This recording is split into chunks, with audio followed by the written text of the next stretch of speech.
ஐந்து கிழத்தனை யான முகத்தனை எங்கும் இளம்பிரை போல் மயிற்றனை நந்தி மகந்தனை ஞான கொழுத்தினை புந்தியில் வைத்தடி போற்றுகின்றேனே.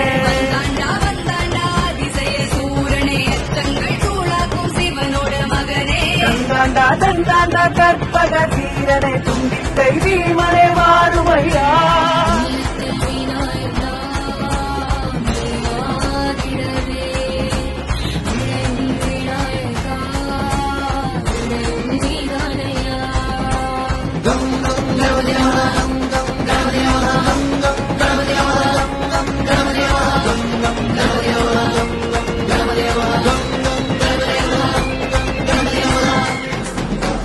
வீரசூர கணபதி உலகையாடு கணபதி ஞானமுக கணபதி கணபதி கணபதி வீரவேத கணபதி அருள வீசும் கணபதி